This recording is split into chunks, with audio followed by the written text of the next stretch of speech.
Madame, bonsoir. Monsieur, bonsoir. Merci de votre fidélité. Bienvenue à l'édition de l'information du soir sur la télévision du Monde. Une édition que nous ouvrons en parlant de politique et principalement de cette plateforme mise en place par certains acteurs de l'opposition en vue de la modification du code et du système électoral au Cameroun pour des élections crédibles. La dite plateforme avait fixé un délai pour la réception des contributions. Ce délai a été reporté pour une date ultérieure. Les précisions dans ce reportage.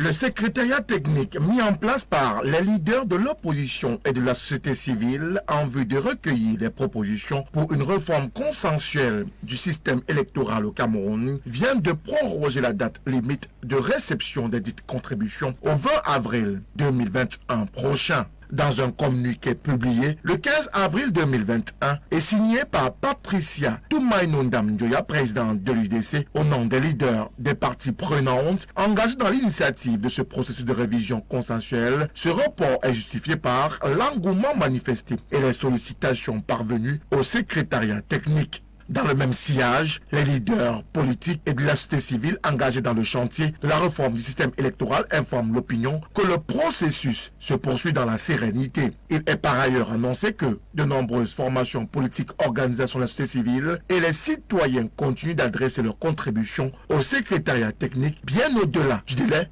initialement annoncé. Pour rappel, cette opération de recueillir les différentes propositions pour une révision consensuelle du système électoral a été lancée le 1er avril 2021 et le document y relatif a été signé par Presse Ecoso de l'USDP, l'honorable Cabral Libi, président national du Parti camerounais pour la réconciliation nationale PCRN, de l'honorable Joshua Osina-Bangui, premier vice-président national du Social Democratic Front, Hilaire Zipan du mouvement progressiste MP, de l'honorable Pierre Kouemon de l'Union des mouvements socialistes, du professeur Maurice Kamto, président national du mouvement pour la renaissance du Cameroun MRC, et de Patricia Toumaïno-Ndamjoya, présidente nationale de l'UDC, par ailleurs, maire de la commune de Fumbane. Ces leaders politiques de l'opposition sont convaincus qu'un système électoral accepté et partagé par tous est garant d'un jeu démocratique crédible, juste, équitable, transparent et pacifique dans une nation. C'est donc dans cette logique qu'ils ont décidé de travailler ensemble dans un cadre républicain inclusif avec toutes les parties prenantes du jeu démocratique afin de mettre en place un système électoral nouveau ou amendé pour la stabilité et la prospérité du Cameroun. Reste attendu peut-être la contribution du Rassemblement démocratique du peuple camerounais RDPC, parti au pouvoir, qui continue d'observer à distance la posture et la mobilisation d'ensemble des partis politiques de l'opposition. Une autre affaire qui défraie la chronique, c'est davantage la non-tenue de la concertation prévue au siège du groupement interpatronal du Cameroun, JICAM, Siza Bonanjo, dans la capitale économique du Cameroun, Douala, entre d'une part les responsables du JICAM, notamment le président Célestin Tawamba et son équipe, mais aussi à ses côtés, le ministre d'État en charge de la justice, Laurent Esso. La dite concertation n'a pas pu se tenir vendredi 16 avril 2021 pour cause la non-participation du ministre d'État. Une situation qui davantage courrouce le JICAM qui a davantage donné ou servi une fin de non-recevoir à l'envoyé spécial de Laurent Esso, notamment le ministre délégué auprès du ministre de la Justice, garde des Sceaux, Maître Jean de Dieu Momo. Reportage. Prévu le vendredi 16 avril 2021, la rencontre entre le ministre d'État en charge de la justice et garde des Sceaux et le groupement interpatronal du Cameroun, JICAM, dans le cadre des échanges que le patronat a initiés depuis quelque temps avec les membres du gouvernement, n'a pas eu lieu. Le rendez-vous, annoncé à grand renfort de publicité, n'a pas pu se tenir à raison de l'indisponibilité du ministre d'État, Laurent Esso. En lieu et place du patron de la justice camerounaise, Jean de Dieu Momo, ministre délégué auprès du ministre de la Justice, a été dépêché à Douala avec dans sa suite une importante délégation constituée de magistrats hors hiérarchie, notamment le directeur de la législation et celui des affaires non répressives au ministère de la Justice. Seulement, la dite délégation a été conduite par le groupement interpatronal du Cameroun qui a pour l'occasion adressé au ministre d'État, ministre de la Justice, garde des Sceaux, Laurent Esso, une correspondance qui enflamme les réseaux sociaux. Dans cette lettre, le JICAM décline la proposition de Laurent Esso d'envoyer en son siège une délégation conduite par le ministre délégué, Maître Jean de Dieu Momo. Pour le patronat, ce refus est imposé à Maître Jean de Dieu Momo, ministre délégué à la justice, se justifie sur le fait que les chefs d'entreprise voulaient aborder avec le patron en personne de la justice camerounaise, Laurent Esso, des problématiques prégnantes inhérentes à la sécurité juridique et judiciaire des affaires au Cameroun. Il n'y a donc pas mieux que Laurent Esso, le ministre d'État en charge de la justice et garde des Sceaux en personne, pour en parler.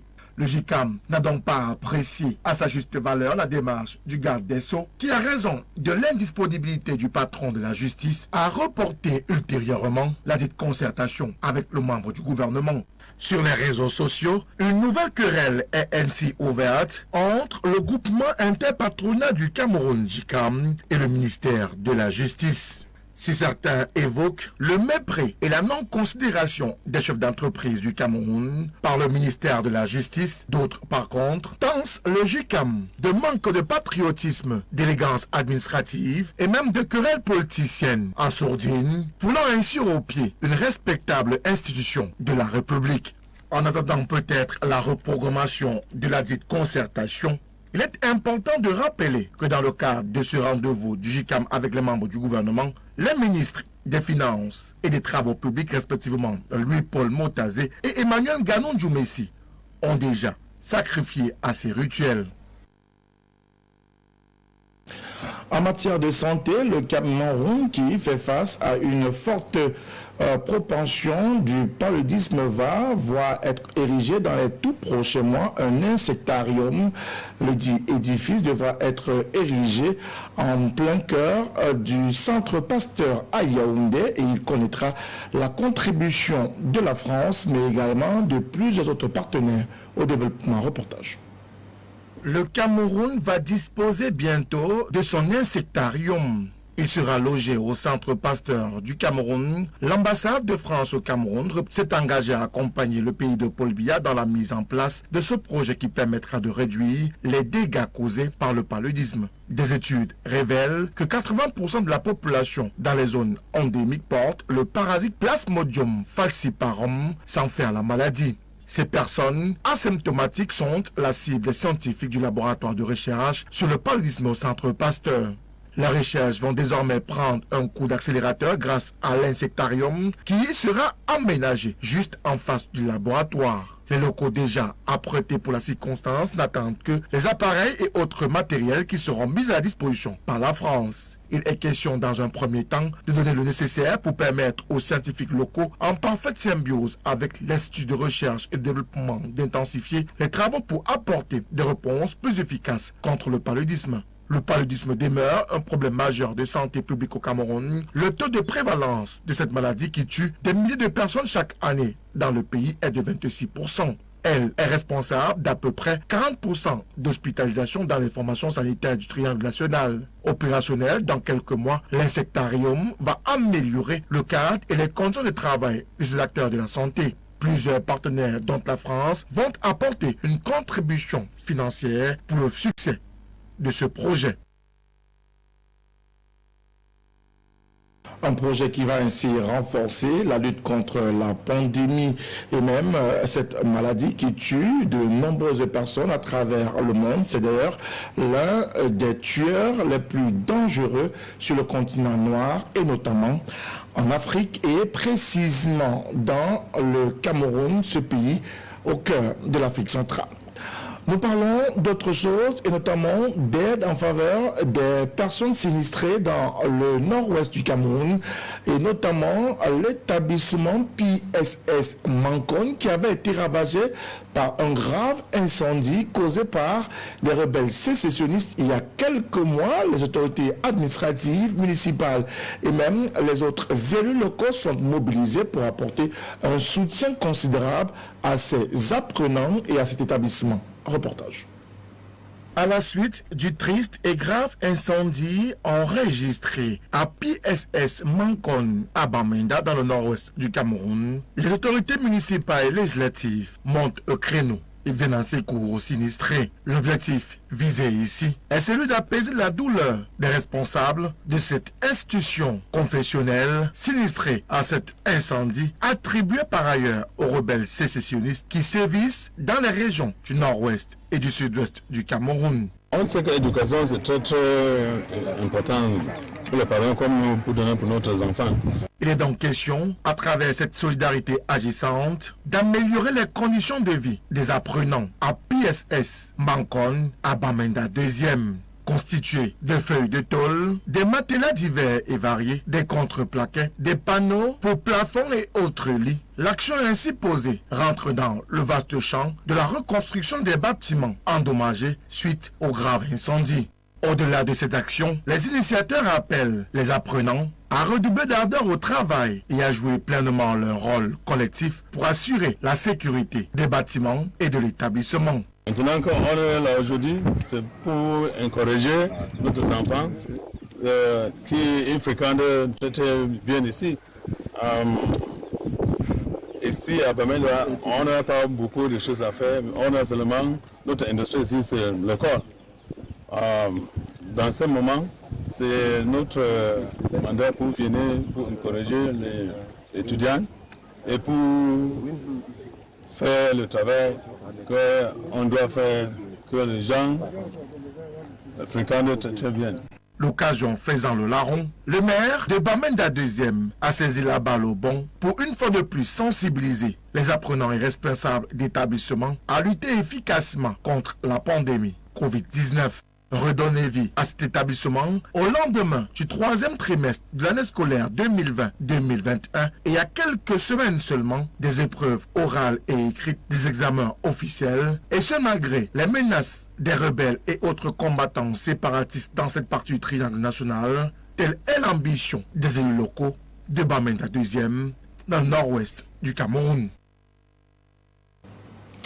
Dans le chapitre consacré aux collectivités territoriales décentralisées, c'est l'organe délibérant de la commune d'Andek qui s'est réuni à l'effet d'évaluer son action courant l'année 2020.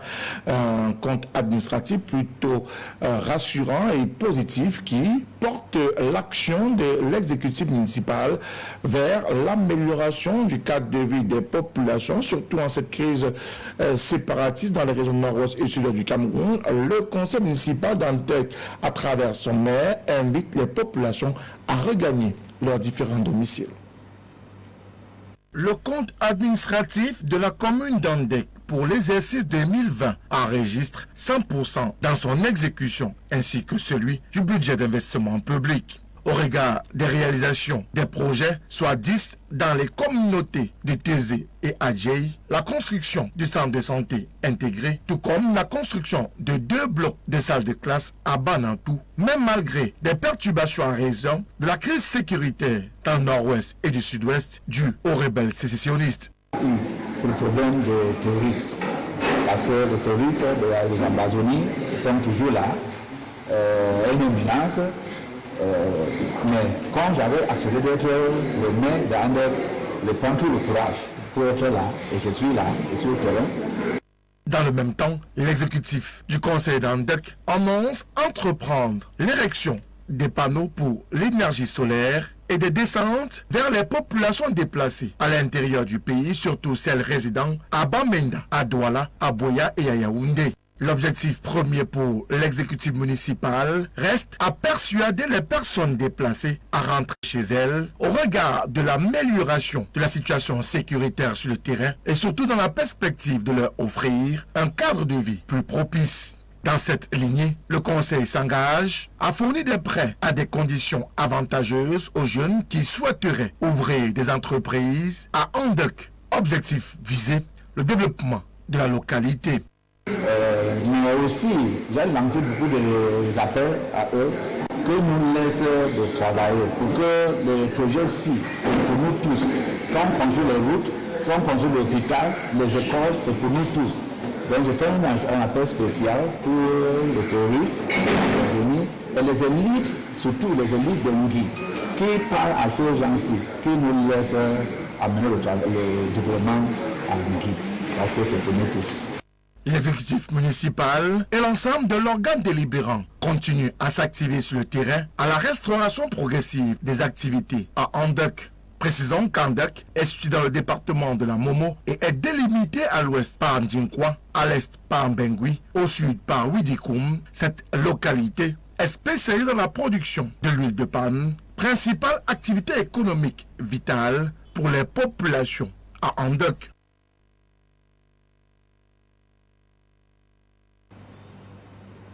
Et puis, bonne nouvelle pour les infrastructures routières. L'autoroute Yaoundé-Douala sera bientôt opérationnelle, précisément d'ici octobre 2021. L'annonce est celle d'Emmanuel Nganou-Djoumissi, le ministre des Travaux publics, qui a récemment effectué une visite sur le terrain.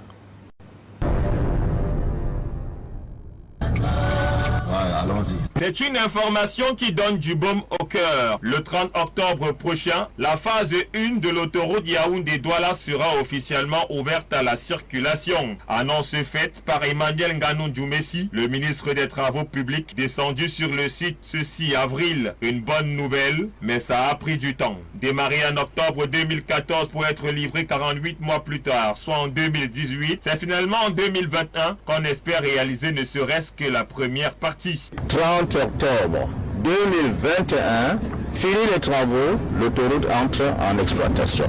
Parce que les travaux préliminaires de fonctionnalité auront été réalisés. S'il faut les améliorer plus tard en termes d'ouvrage ou d'équipement, nous allons le faire. Donc, vous allez les aider à faire un rétro-planning. À partir d'aujourd'hui, que devons-nous faire?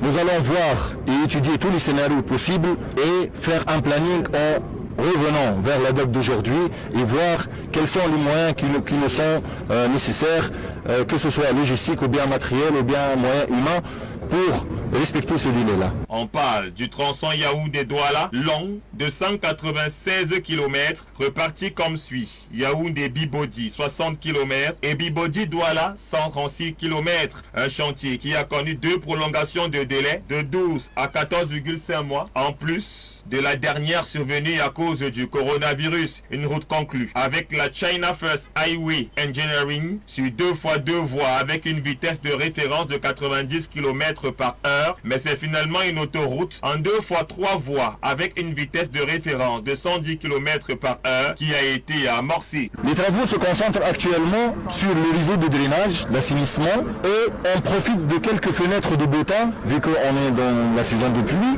pour réaliser l'enrobé. L'enrobé et la pluie, ça ne rime pas. Sinon, les 2 couches de fondation et de base ont été réalisées, et comme vous avez vu, donc on vient de commencer aujourd'hui la toute dernière couche d'enrobé de roulement de 6 cm. Donc elle va parcourir du 40 jusqu'à nous rejoindre ici lorsque l'ouvrage sera achevé. Le coût dans tout ça est passé de 338,7 milliards toutes taxes comprises à 423,6 milliards TTC. À travers cette route, le Cameroun reste fidèle à sa philosophie, une lenteur exacerbée dans la réalisation des travaux.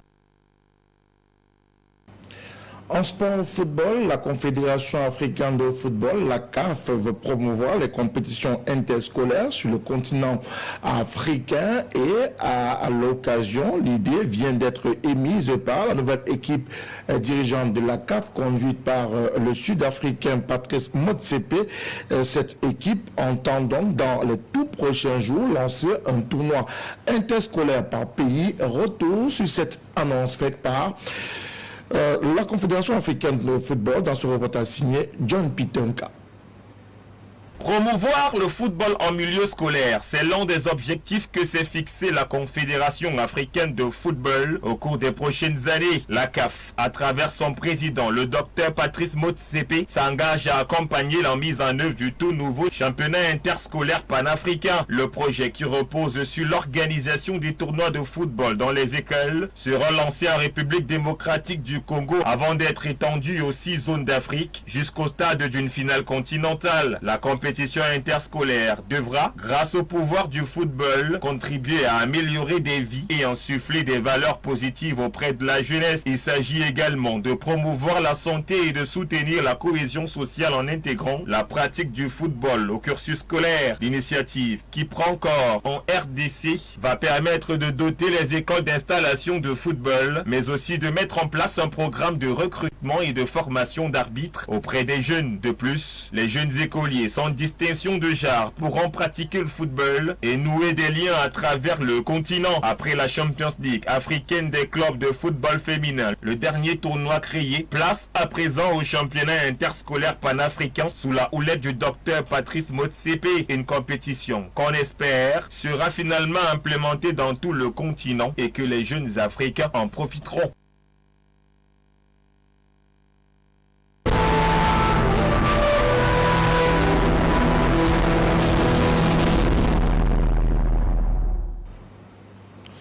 Hors de nos frontières à présent, nous intéressons à l'actualité politique au Bénin où un nouvel acteur politique a été interpellé par les forces de l'ordre.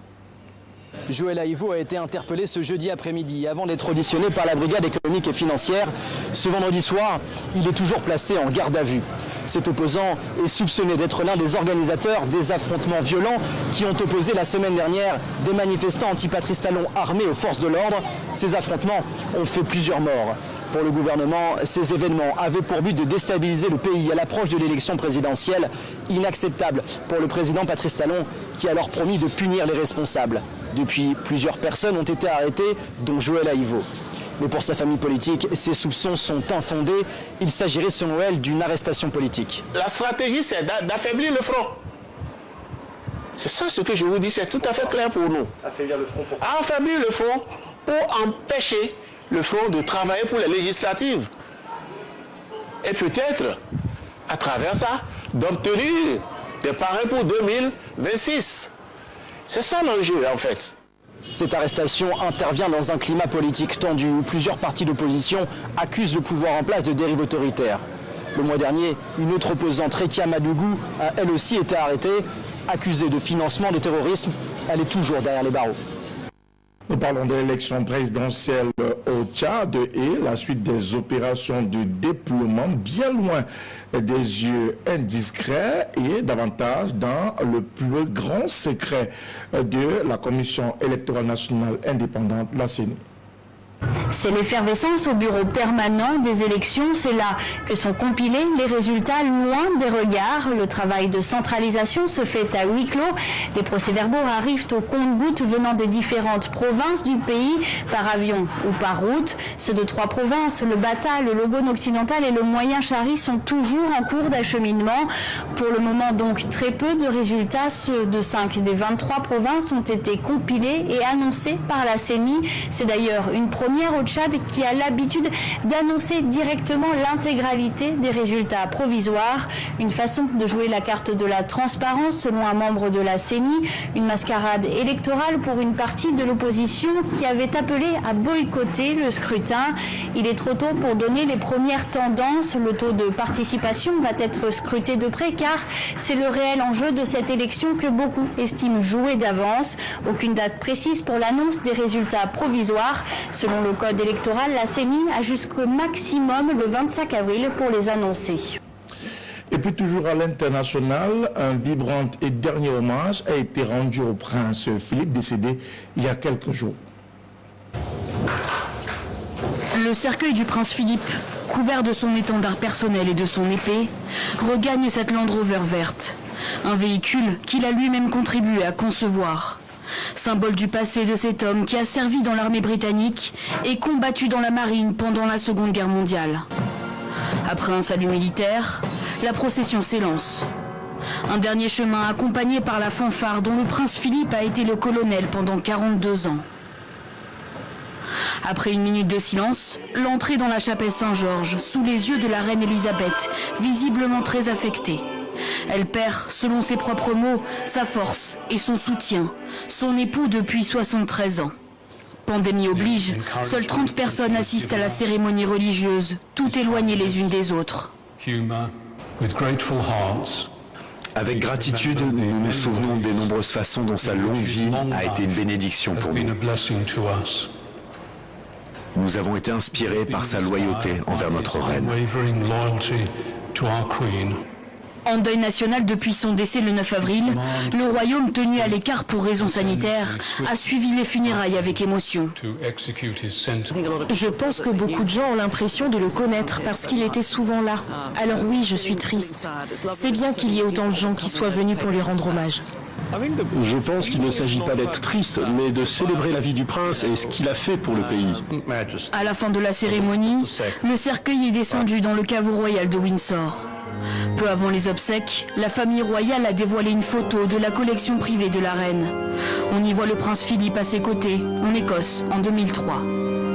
Des funérailles résolument particulières pour les Windsor, pour la première fois réunis après les crises récentes qui ont secoué le royaume.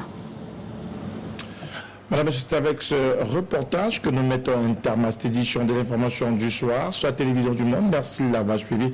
Restez en compagnie des programmes de la télévision du Monde qui se poursuivent. Bonsoir à toutes et à tous.